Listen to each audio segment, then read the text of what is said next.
Okay, Tosh, you've never tried caramel, however you want to say it, right? Everybody says it's slightly different. It's actually really good on ice cream. Yeah, it's just it's not, yeah, it's what you want to put the emphasis on when you're saying the word, right?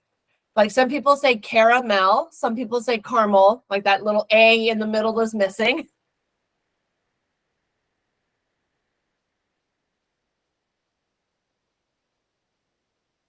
Oh, I see what you're saying. Red velvet ice cream. Now, I've never had red velvet ice cream. I've had it cupcakes. I've had it cakes. Never had it as an ice cream. Okay. Funny. Love it, Ryan. Love it. All right. So if you have not already done so, please open up your Module 9 Lesson 1 course arc and journal, the one that we started last class, please. So if you don't have it open, can you please open it up?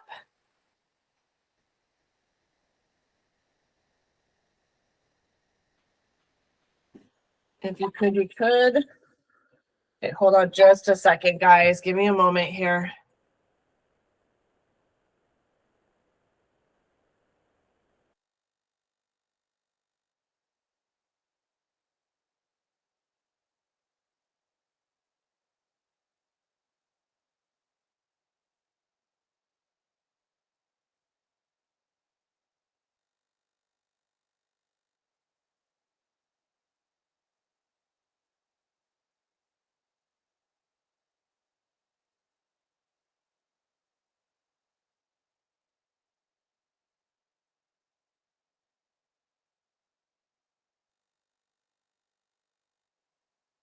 All right. Sorry about that, guys. Doctor's appointment. Just calling to remind me I had one. All right. So you should have your Module 9 Lesson 1 course arc and journal open. We were at like World War II, I believe. I made a note of it. Oh, no, we need to finish up the World War I part 1 or part 2 video. We hadn't quite finished that video yet. So let's go back because I want to kind of finish that up before we go into World War II. Because remember, World War I directly led into World War II. If the ending of World War I had not happened, if we had not done to Germany what we did, which I understand people were very upset and they were like, it's all your fault. But had those steps not been taken, Hitler might not have been able to rise like he had been. And, you know, some of the things that took place wouldn't have led directly into World War II. So we kind of need to finish the last part of part 2 really fast. I was eligible for benefits starting. I gotta get past the ad. Give me a moment. You can't go without benefits. We have definitely utilized the dental benefits the most. It was a huge lifesaver or teeth saver. With both sides stuck in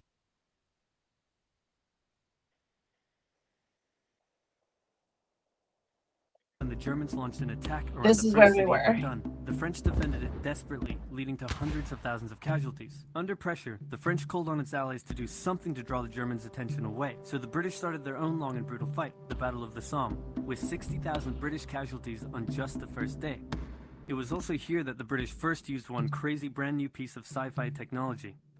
The Russians had been getting pushed back further and further into their own territory, but in response to the French call for help, they began a huge offensive, and did really well until they ran out of supplies and got stuck. Seeing how well the Russians had been doing, Romania decided now would be a great time to jump in and win the war, and then they got pounded. The Greeks were fighting amongst themselves about whether to join the war or not. The king liked the Central Powers, while the Prime Minister wanted to join the Allies. After a brief national schism, during which the country split into two, the king finally abdicated and the country reunited. With Allied help, they began a new offensive. In the Middle East, Russia was pushing into Ottoman territory from the north. The British had also made a landing in Mesopotamia to protect Persia's oil fields, and they had also sent a small army up the Tigris River to try to take Baghdad, but the army got sieged in the town of Kut along the way, and eventually surrendered.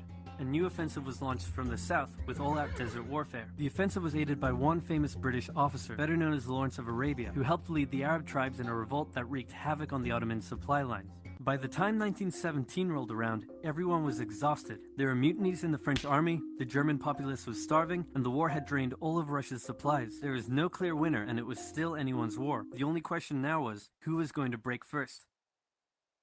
And the answer was Russia. Tired of not eating and mad that a crazy magic homeless guy was calling some of the shots, there was an uprising in Petrograd complete with riots and strikes. The riots turned into a full-scale revolution and a new government overthrew the Tsar.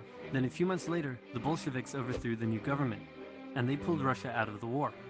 This was great news for Germany, who now only had to focus on the Western Front. But there was still one problem. The pesky United States of America was looking increasingly like it was going to join the war.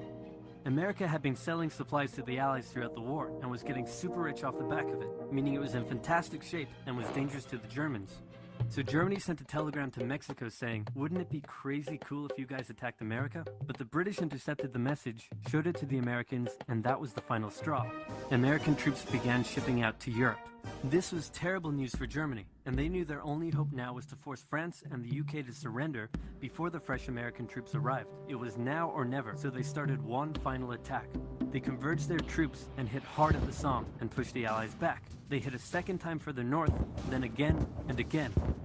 With each hit, the Germans were spending more and more resources, while the Allies were getting better and better at repelling their attacks. By the fifth punch, the Allies held the line and even pushed back. With American troops now arriving in larger numbers, the Allies launched a counterattack, and that was it. The Central Powers were being pushed back on all fronts. Bulgaria collapsed first, followed by the Ottoman Empire, then Austria-Hungary, and finally on November 11, 1918, at 11 o'clock, Germany surrendered. At the peace treaty, Germany was forced to reduce its military, accept war guilt, and pay the bill for the war. After indescribable suffering and millions dead, the world learnt its lesson and never had such an awful war again. For about 20 years.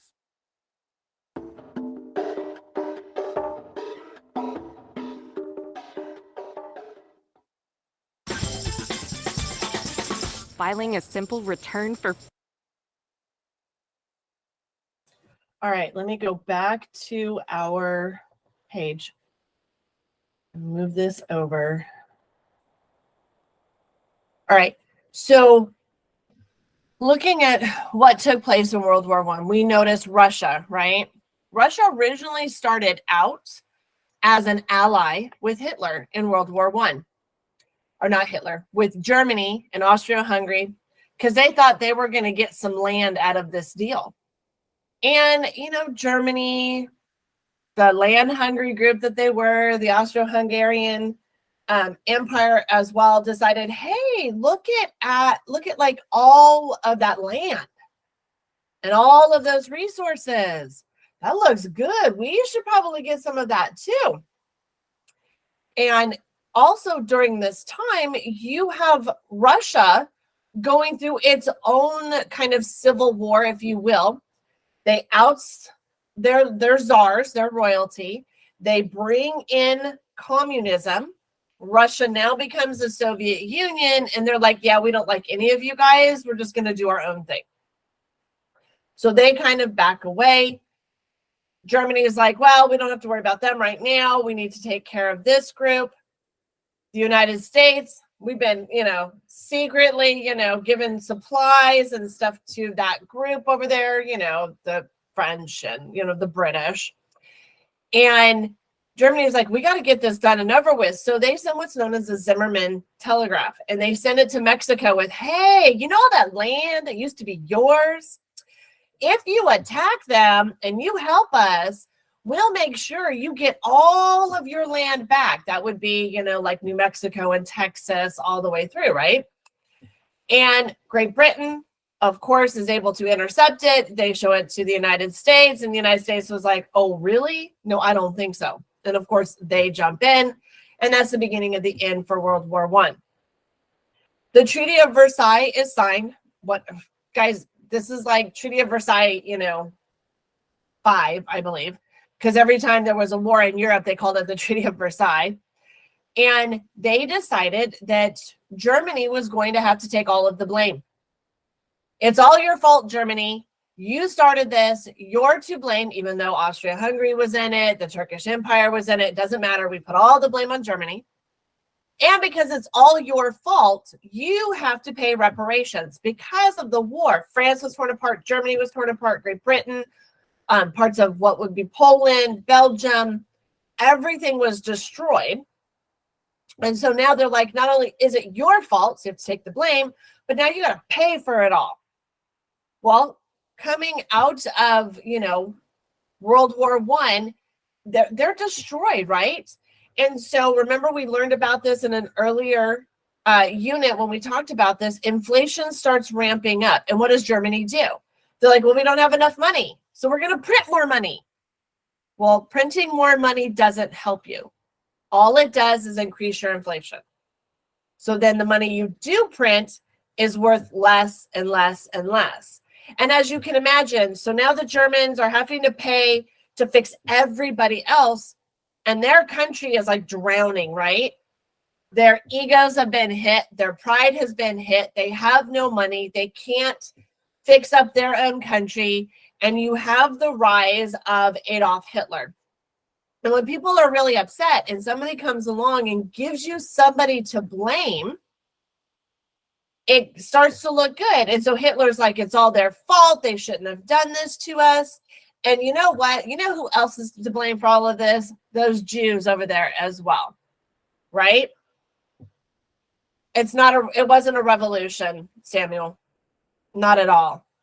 And in fact, Hitler and the Nazi Party were actually democratically elected into power.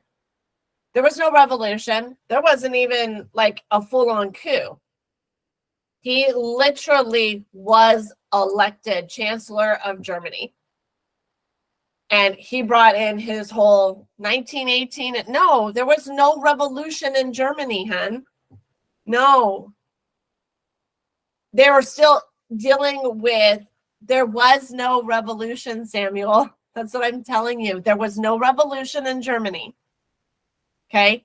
Russia is dealing with its own issues, bringing in communism, going from Lenin and his belief system and all of that taking place and moving towards Stalin for World War II. Big issues taking place there, but there was no revolution in Germany. Okay? So you have all of these things happen, right? You have inflation in the world. You have 1929 in the Americas, the stock market crashing. Once our stock market crashes, it kind of affects all these other areas that are having problems. We go into the Great Depression. In fact, the entire world basically goes into the Great Depression. Okay. So all of these things are taking place. And of course, Hitler comes along. He gives them, they did this to us. They did this to us. They did this to us. They being the British, the French, the United States, the Jews, because they said the Jews were taking all the money. And it gave them, these people, somebody to focus everything on. And there's that direct correlation from the Treaty of Versailles from World War I into what happens and brings on World War II. Okay? Are you with me so far, guys? I hope. Okay. All right. So, surprisingly, all right. So you guys all have open your course arc, correct? Okay, I saw, Emily, you said you were unsure on how to get to the journal. So when you open up the course arc,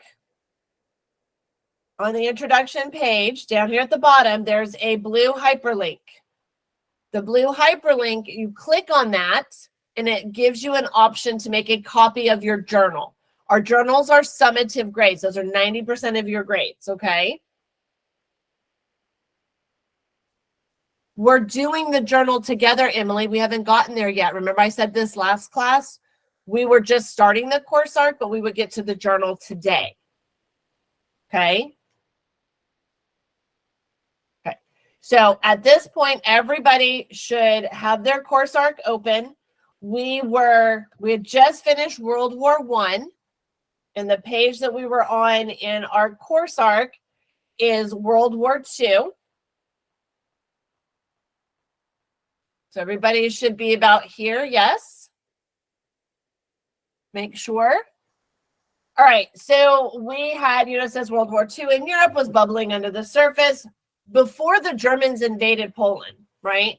So if we talk about the assassination of Archduke Franz Ferdinand as the catalyst for World War I, the invasion of Poland by Germany is the kickoff for World War II.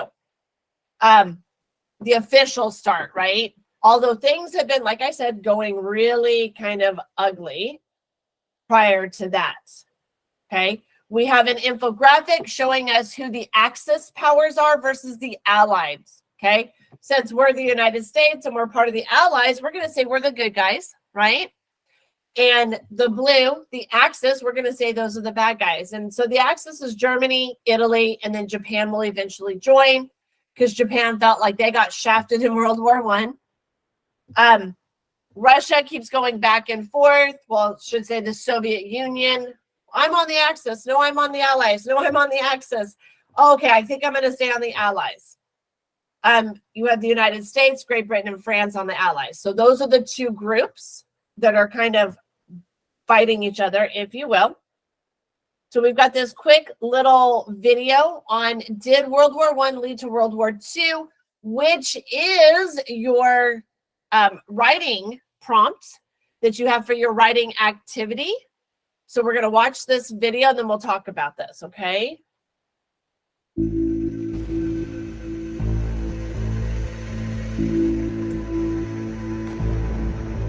World War I leads to World War II as day follows night. By the end of World War I, everybody is looking to get advantage. World War I didn't really end in 1918. It brutalized an entire generation of Europeans. It brutalized an entire generation of people around the world. And it made them realize that war on this scale was not only possible, but actually thinkable. There's a wonderful, wonderful political cartoon where the fat politicians and generals are walking out of Versailles, and there's a little tiny boy, and he's crying in the corner. And I'm not kidding, he says, "I'm cannon fodder for 1940. They knew, anyone with half a brain knew that the Treaty of Versailles was essentially the starting gun for the Second World War. Essentially what happened is that you create such an unstable economy and so much animosity between nations that you're just seeding the field of war to rise and grow again. A lot of the anger, animosity, resentment that fuels the rise of the National Socialists of Adolf Hitler in Germany can be directly tied to that. It would be difficult to argue that that's simply propaganda that's utilized by Adolf Hitler. These were very difficult terms for the German people to handle. And it creates this bunker mentality, this us against the world mentality that ultimately will play out in Hitler being able to create a program that appeals to that sentiment. To the average German, they have been sold out by the politicians. In particular, it made people like Adolf Hitler, who had fought, after all, in the German army in World War I, think that if only the Germans could do it again, but do it right this time, they could actually win. We call it World War I, World War II, but it's really two different stages of one global conflict. Just happens that people put their arms down for a 20-year period, and then they went back to fighting again.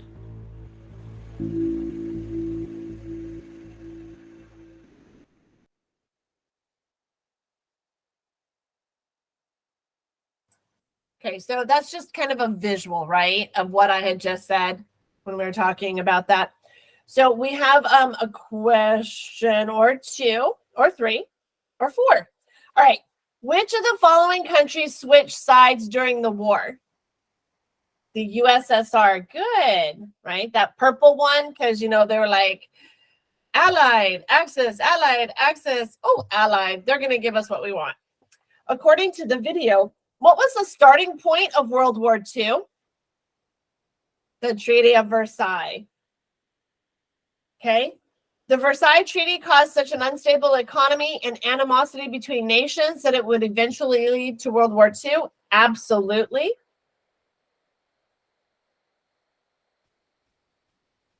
Who appeals to the people of Germany by expressing the us versus them idea? Hitler. So you guys know Roosevelt was the president of the United States and Churchill was the prime minister of Great Britain at the time of the beginning of World War II. And this means lightning war, blitzkrieg. There you go. All right. Does everybody have this done in your course arc? Did you answer these questions? So I see a couple. Yes. Okay. All right. I just want to make sure before I move on to the next.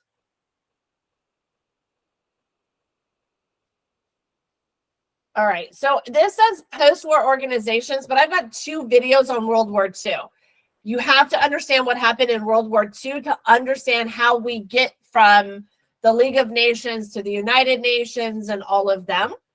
So I'm going to, actually, before we get to that, well, let's play part 1, and then we're going to talk the writing assignment, because that is a big, big thing right there. Okay. Yes, I'm doing another oversimplified. By Skillshare. Churchill was a man with many talents. He was an artist, a butterfly enthusiast, and he had an unpublished manuscript about aliens. Clearly, he was a man with an insatiable thirst for knowledge. Maybe he could have loaded up his computer and logged onto Skillshare, an online learning community with more than 19,000 classes in design, business, and I was genuinely blown away by the number of 1902. A young man by the name of Benito Mussolini moves from Italy to Switzerland to avoid military service. He gets big into socialism, working for trade unions, writing for socialist newspapers, advocating a violent overthrow of European monarchies, the whole shebang. This gets him in a bit of trouble with the Swiss police, so he gets arrested, sent back to Italy, set free, returns to Switzerland, is arrested again, goes back to Italy again, completes his military service after previously avoiding it, and then after a brief stint as an elementary school teacher, he finally returns to work as an avid socialist. His speeches and journalistic abilities made him famous among Italian socialists. He was anti-war, so when Italy colonized Libya in 1910, he rioted and got arrested. Then World War I came along, and once again he protested Italy's involvement. But then he thought, wait a minute, this war could bring about the social climate needed to overthrow European monarchies and bring about the socialist revolution everywhere. And suddenly he was pro-war. But his fellow socialists didn't like his new pro-war stance, so they kicked him out of the party. So then he said, you know what? I'm done with socialism. We need something new, not based on class divisions tearing us apart, but based on unity through nationality. We'll conquer the Mediterranean and reunite all Italian peoples just like the days of the Roman Empire.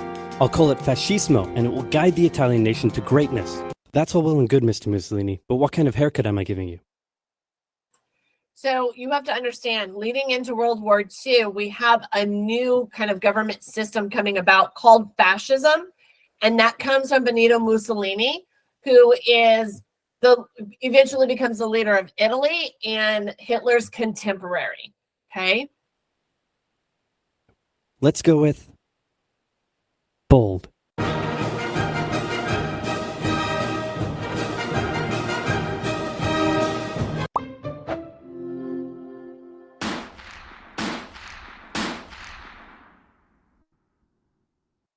Italy had been on the winner's side in World War I, and they hoped they were going to get a lot out of it, but in the end, they only got a little, and they felt cheated. On top of that, a bad economy and weak governments meant that the Italian people were a little unhappy. So when Mussolini came along and said that he could fix everything, his fascist movement gained a lot of support. In 1922, he went to the king and said, make me prime minister, or I'll make me prime minister. And the king said, you and what army? This army.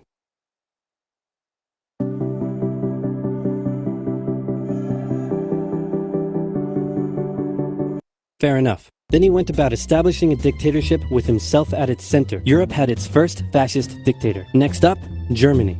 Germany had been on the loser's side, and they got absolutely wrecked by the Treaty of Versailles. They lost territory, had to demilitarize the Rhineland, had to reduce their army to just 100,000 men, couldn't have an air force, had to pay the Allies a huge amount of money that it didn't have, and a new rule was established that every Englishman withheld the right to walk into the center of Berlin, pick out any German they wanted, and spank the hell out of them. I made that last one up, but it helps you understand how all this felt to Germans. On top of that, a bad economy and weak governments meant that when a small angry man with a silly mustache came along and said that he could fix everything, the German people loved it. Hitler had been a soldier during World War I, and he was crazy patriotic, and nobody was madder than him about Germany's humiliation. He helped start a new political party, and in 1923 attended a march on Munich with his boys. and then he got arrested. But his popularity grew and grew, and in 1933, the president made him chancellor. He believed he was Germany's great destined savior, and he went full megalomaniac, establishing a dictatorship with himself at its center. Europe had fascist dictator number 2.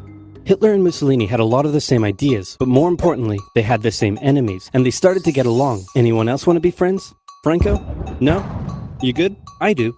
Who's that? It's Japan, and they've taken over northern China. Let's rewind a bit. Japan had isolated itself from the rest of the world for over 200 years until the Americans showed up and said, you're going to trade with us and you're going to like it. Then the Western powers imposed a bunch of unequal treaties, meaning Japan's economy was bust. They also had no natural resources, so they decided to go get some. They went to war with China to gain a sphere of influence over Korea, and they took a bunch of China's stuff. But then the West said, hey, cut that out. And since Japan couldn't take on the West, they said, okay, I guess we'll just go home. Wait a minute, what are you doing? Taking advantage of a weakened China and setting up spheres of influence. But I was the one who weakened them. We know. And you guys didn't let me have anything. We know. That seems unfair. We don't think so. Okay, see ya. So Japan thought, screw this, and went to war with Russia, and stunned everyone by actually winning. Then they fully annexed Korea, but they didn't stop there. In World War I, they took Germany's colonies and islands in Asia. And then in an incident that was maybe staged by the Japanese army, a bomb blew up a Japanese train in Manchuria, giving them an excuse to launch an invasion and take over. So here's the situation. Nazi Germany, Fascist Italy, and Japan all believe they're racially superior, all feel hostility towards the Allies, and all want to militarize and take over more stuff. And so they did. Let's start with Germany. Hitler hated the Treaty of Versailles, and now he was ready to begin undoing it. In complete violation of the treaty, the first Luftwaffe squadrons were set up, conscription was introduced, and he pimped up his army. The Allies did nothing. Then Hitler sent his army back into the demilitarized Rhineland, giving orders to immediately retreat if the Allies showed up. The Allies did nothing. With his military re-strengthened, he could now move on to step 2. He wanted to rapidly increase the Aryan population, and to do so, he needed Lebensraum, or in other words, he would have to take over the world. But for now, a good portion of Europe would do, and he began eyeing up his neighbors. The Allies finally started to get worried, so they implemented a fairly useless diplomatic strategy called appeasement, and it went a little something like this. Hitler would say, I want that thing, and the Allies would say, you can't have that thing. Okay, you can have that thing, but no more. I want that thing. And repeat. In 1938, Hitler's army marched into Austria and just took it, with no resistance. Boom, this is Germany now. Next, he demanded to be given the Sudetenland, an area of Czechoslovakia with many ethnic Germans. The Allies held a meeting with Hitler in Munich and said, look, we're going to give you what— Hang on, this meeting is about my territory. Shouldn't I come to the meeting too? Anyway, we're going to give you what you want. Really? Yeah. Just like that? Yep. What's the catch? Just sign this piece of paper promising you won't invade the rest of Czechoslovakia. Okay. Then Chamberlain returned home victorious, waving his signed piece of paper in the air, declaring crisis to be averted and the continuation of world peace, and we built a statue of Chamberlain in his honor, and every day on the 30th of September we celebrate Chamberlain Day. Hitler's invading the rest of Czechoslovakia. What? He's invading the rest of Czechoslovakia. Oh. You lied to me. What do you expect? I'm Hitler. Not to be outdone, Mussolini also wanted to get in on the action. He thought to himself, isn't there a not yet colonized nation somewhere which is so underdeveloped that the people would be defending themselves against our tanks with literal bows and arrows and wooden spears? Oh, there is? Fantastic. And so he took it. Italy also wanted to control the entrance to the Adriatic Sea, so they occupied Albania. Then, in another incident which was maybe staged by the Japanese, gunfire was exchanged by Japanese and Chinese troops at the Marco Polo Bridge, and the Japanese launched yet another invasion against China. They swept through Beijing and Shanghai, and then advanced through the Yangtze Valley to China's then capital, Nanking. It was here that saw the worst of Japan's shocking atrocities committed against the Chinese people. Back in Europe, Germany and Italy made their relationship status official by signing the Pact of Steel. Then, Hitler turned his eyes towards Poland and the hated Polish corridor, splitting Germany in two. At this point, the Allies really had to put their foot down, and they warned him that an invasion of Poland would mean war. Hitler had planned to continue his advance eastward, but he didn't want to end up fighting a war on two fronts. So for now, he made an alliance with Stalin, saying, how about we both invade Poland and split it between the two of us, and I definitely won't not refrain from not betraying you sometime in the future. Sounds good. This new alliance stunned the West. On the 1st of September 1939, German troops entered Poland, and Britain and France declared war on Germany. The Poles fought hard, but they were no match for the two giants crashing down on them from either side. Then came a period known as the Phony War, where everyone just sort of sat around not doing much. The French had launched a small invasion into the Saarland, but they maintained mostly defensive positions, and after a while decided to just turn around and call it a day. Speaking of France, the French were still super proud of their victory in World War I, and they hadn't really moved on from it. They still used horses, they dispatched messages by motorbike instead of using radio, orders from the commander-in-chief were usually pretty vague, and the troops were rarely inspected. They built a line of defenses along their German border, but didn't bother extending it all the way to the Channel, and they wouldn't launch artillery strikes against Germany out of fear of being retaliated against. In a war, they didn't want to attack the enemy. And at first the UK wasn't much better. Chamberlain still naively hoped that the war could be ended diplomatically. Instead of bombing raids, the RAF dropped propaganda leaflets over German cities, which one air marshal said likely did nothing but provide the continent with toilet paper for the duration of the war. They also only sent 200,000 men to France, while the French had mobilized millions. Both Britain and France wanted to avoid a repeat of the First World War, and so they wanted to keep the war as far from home as possible. So they turned their eyes north, towards Norway. Neutral Sweden was exporting iron ore to Germany through neutral Norway, so the Allies asked them if they could please stop exporting iron ore to Germany, but this request was refused. Then, the Soviet Union attacked Finland, so the Allies said, how about we land troops in Norway and move them across Sweden to go help out your good pal Finland, and along the way maybe take control of all your armfields. But Norway and Sweden still said no. So the UK mined the waters around Norway to force any transport ships into international waters, and they also attacked a German tanker they found in the area. Hitler realized what the Allies were up to, and he quickly moved to secure his supply of iron ore. He launched an invasion through Denmark into Norway. The Allies rushed to land troops at key ports along the coast, but Germany had taken control of Norway's airfield, and their air superiority decided the fight. The Allies had to retreat. After this slightly embarrassing failure, Chamberlain resigned and was replaced with Winston Churchill, who had a slightly different approach to dealing with the Germans. Hitler's overall strategy was similar to Germany's First World War strategy. Attack France, defeat France, knocking out the UK in the process, then turn on the Soviet Union and win the war. During the Phony War, the Allies had given Hitler time to prepare his forces. Now, he was ready to attack. The Allies had wanted to place troops in Belgium, but Belgium had refused, and in a move that surprised pretty much no one, Hitler launched an invasion to get around France's defenses. The Allies charged into Belgium at full speed to meet the German invasion head-on, and it looked like a repeat of the First World War was coming. But this time, Hitler had a trick up his sleeve. Blitzkrieg. As the Germans advanced, they sent thousands of refugees westward, slowing down the Allies. Then, to the south, the French had left the Ardennes, an area full of hills and forests, pretty underdefended because they thought it was naturally impenetrable. Well, the Germans were about to penetrate it with everything they had. They smashed 50 Wehrmacht divisions through and encircled the Allied armies at lightning speed. The best of the Allied forces were now trapped. The Germans squeezed in from all sides, taking out France's best armies and nearly wiping out the British too, but they managed to make a desperate last-minute escape at Dunkirk, with British civilian ships even making the perilous journey to bring their young men home. With most of the French forces depleted, the Germans breezed through, taking Paris, and France fell. What the Germans couldn't do in World War I, Hitler had done just like.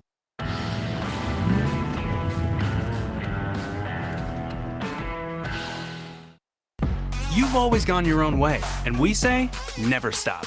Men's Warehouse, prom your way. That. Hitler hoped that with the fall of France, the UK would also lose hope and sue for peace. But quite annoyingly, it didn't, and he needed to secure the Western Front, so he tried to force them into submission with mind games. The UK were now all alone, and Hitler wanted to emphasize that. First of all, just before France fell, Italy finally declared war on the Allies, making the UK's situation even worse. Next, instead of just occupying all of France, Hitler occupied the coastal areas for defense, but allowed France to continue its existence as a German puppet state. This way, it looked like the UK's old ally had decided to switch sides. Hitler also hoped that the UK wouldn't attack any of her old allies' navy bases or colonies in Africa, giving Hitler an extra line of defense to the south. But the UK made sure to respond to this by sailing down to France's navy base in Algeria and wrecking a bunch of ships. So have at it. Hitler then began laying down plans for an invasion of Great Britain. Before German troops could land on British soil, he would first need air and naval superiority across the Channel. Waves of German bombers came, while the completely outnumbered RAF worked bravely around the clock in an attempt to quell the German attacks. At first, the Luftwaffe targeted British ports and coastal facilities. Then it attacked RAF bases, crippling the RAF's ability to defend the nation. And it looked like Hitler's Great British Invasion was coming. But then, Churchill ordered a small, pretty insignificant bombing raid over Berlin. It didn't do much damage, but Hitler was furious, and he immediately ordered the Luftwaffe to refocus its attacks on civilian targets in London. Children were sent off to the countryside away from their parents to avoid danger, and frequent trips to air raid shelters became a daily occurrence. But British morale held firm. Smiling, knitting, lounging casually, these people have balls of steel. This refocusing on London also gave the RAF breathing space to reorganize, so Hitler kind of shot himself in the foot there. Just the foot for now. Finally, the Luftwaffe sent one massive all-out attack on London, and the RAF successfully repelled it, destroying many of the German aircraft and placing air superiority firmly in British hands. Hitler's invasion had to be postponed, but the bombing of British cities continued for some time.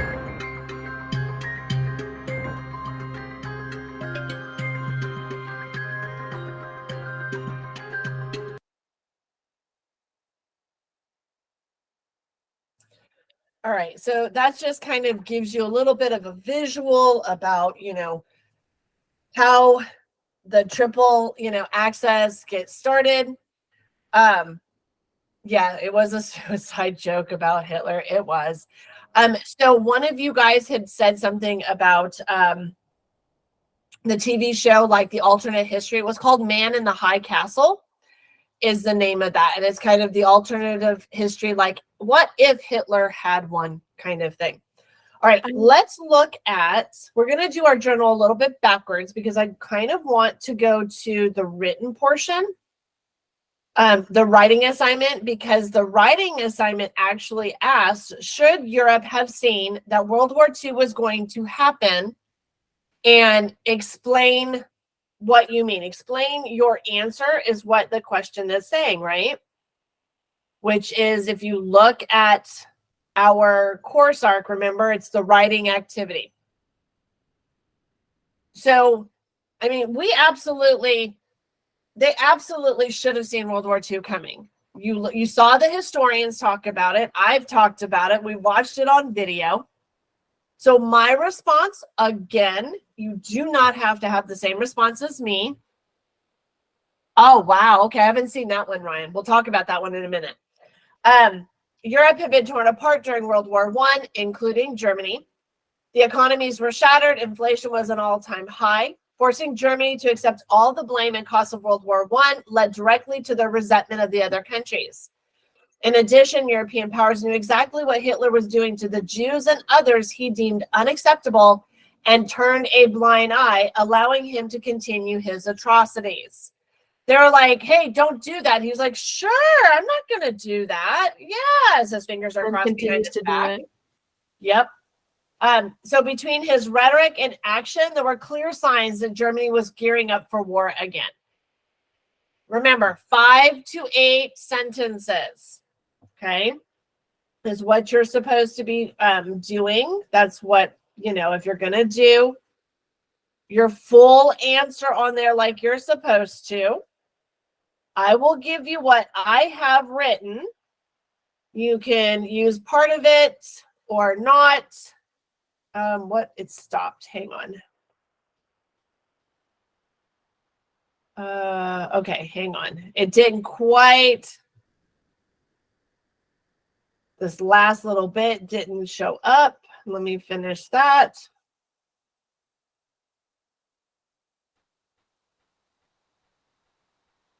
All right, so I put what I wrote, which is just kind of a culmination of listening to the historians and the videos that we've watched, and put that in the chat if you need that for the writing activity portion. Remember, when we are completing our journals, you have to use the course arc. Like, that is, the course arc has questions. Those become your question bank for your unit quiz. But there's also portions in there, like the questions we just answered, and then things to help you complete the other items that are in your journal. Okay? All right.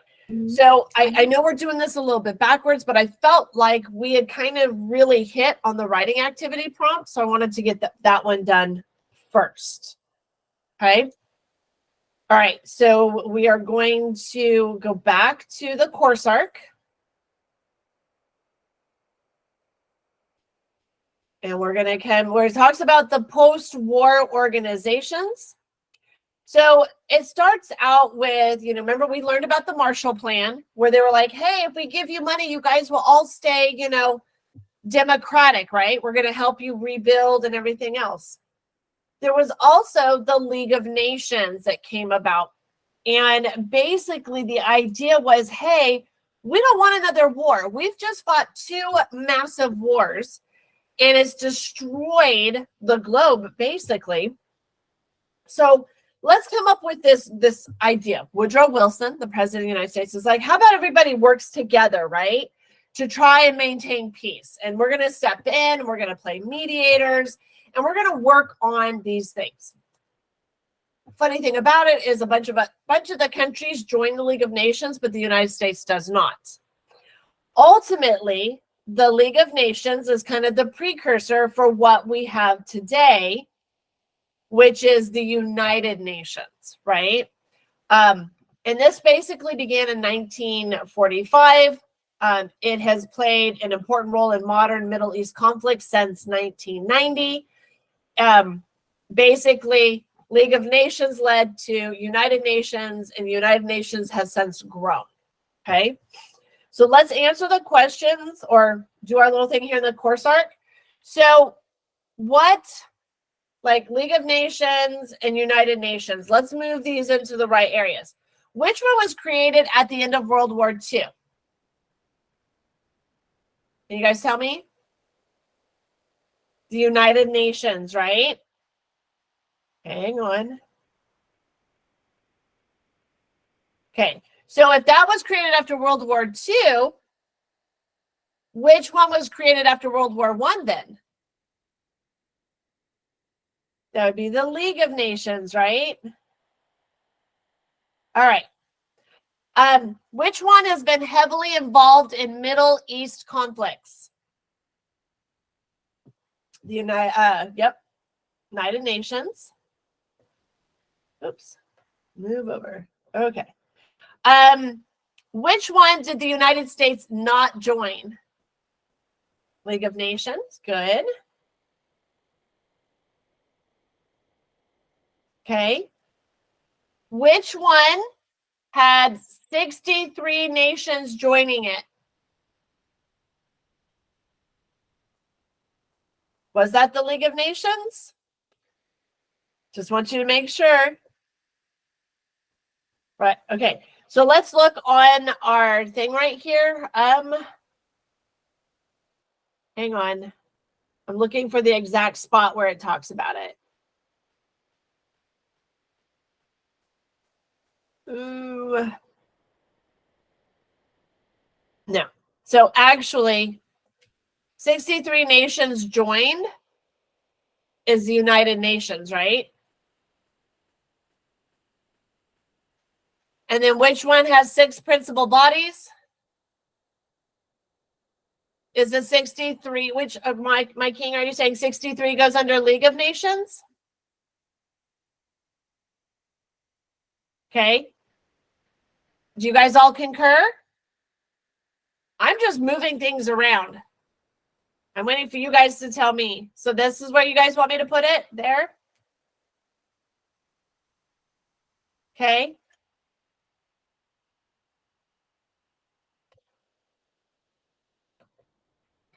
All correct.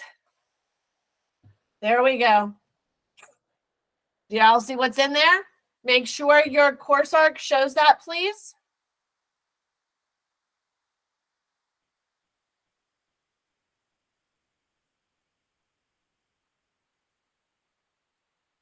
Awesome. Okay, we're going to move on to primary source analysis, which is one of the things in our journal. All right, so we're looking at this home page for the United Nations. It gives us a mission statement like right in the middle. It's all about them. This is their About Us page. It says one place where the world's nations can gather together, discuss common problems, and find shared solutions. Okay? And then, we know it's the United Nations, peace, dignity, and equality on a healthy planet. We see all the tabs up at the top where we can look at all the different people and goals and countries and actions. There's a video about who they are, right? So let's look at our journal where it asks us about our primary source.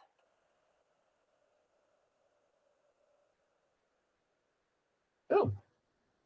I don't know why it did that. It shouldn't have done that. About us. Okay.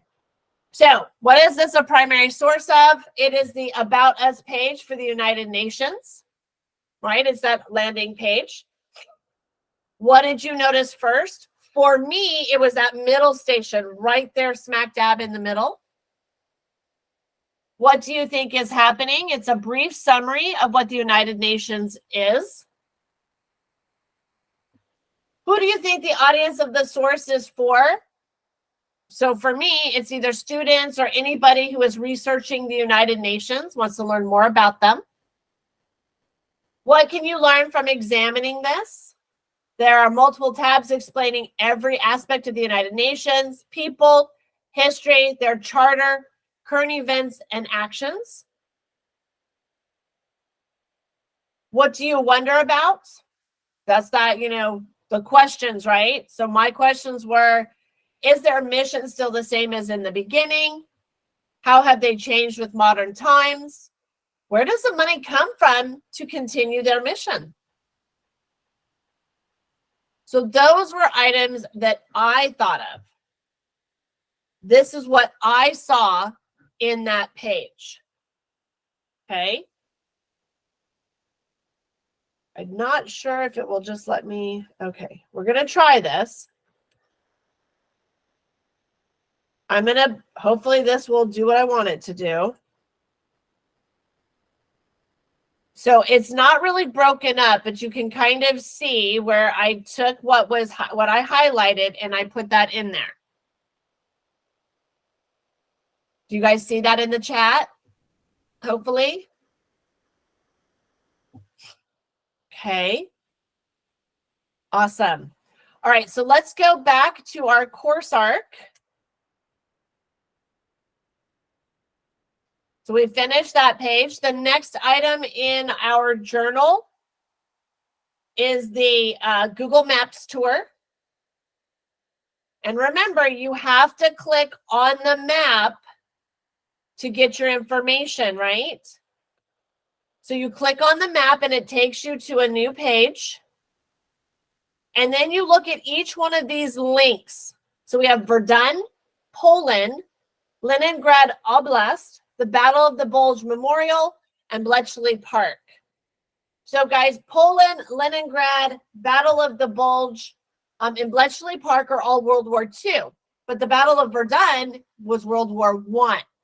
Okay, so we have some major sites of some major actions taking place. So Verdun was one of the largest battles during World War I. Let me pull this up a little bit further. This is where Germans called for an attack on the ancient fortress city of Verdun, trying to bleed the French army will break through the line. So it is one of the largest battles in World War I. Okay. Then we move on to each one of these. Poland. We know Poland kicks off World War II. Germany invades Poland, and that is the beginning of World War II. We have the Leningrad Oblast. This is the siege of Leningrad. This is basically what really pushes the Soviet Union over to the Allies. Okay. They were like, okay, we're done. The Battle of the Bulge Memorial. So the Battle of the Bulge was the largest land battle on the Western Front. The Western Front, guys, is Europe. Eastern Front would be Japan. So on the Western Front, this was like the largest battle of World War II. So the memorial recognizes the sacrifices that took place during the Battle of the Bulge. And then our last one is Bletchley Park. So the British had these code breakers, okay? And just prior to World War II, they moved into this mansion called Bletchley Park. And all of these code breakers moved into there, and that was basically their headquarters for all the code breaking that took place during World War II. Okay? So remember, we can't just say, oh, they have to do with World War I and World War II. Remember, that's not cool when we're doing our writing, right? So let's go to here. And so what I have is, with the exception of the Battle of Verdun, one of the largest battles in World War I, the other locations all relate to World War II. The invasion of Poland officially kicked off World War II. The siege of Leningrad, when Hitler turned against his ally, brought the Soviet Union over to the Allied side. The memorial for the Battle of the Bulge honors the soldiers that fought in one of the largest battles of World War II. And Bletchley Park ties them all together by mentioning the British codebreakers from World War I that moved into and worked here during World War II. You guys can use either what I say, or you can do your own. I'm leaving that up to you. I would strongly suggest you maybe add into some of that. Okay. Then you're going to have to come back and watch the video, Emily. It'll be up this afternoon, okay, in the agendas. Okay, groups of mathematicians, engineers, and cryptographers who worked to break the German Enigma codes, and that would be Bletchley Park. Largest battle on the Western Front during World War II, which is the Battle of the Bulge. The siege here lasted from 1941 to 1944. That would be Leningrad. The invasion here kicked off World War II. And then Verdun is one of the largest battles in World War I. Well, you're going to have to finish those on your own then, my king. Make sure you have this done. Get this taken care of in your course arc, please. You can add your own to it, my king.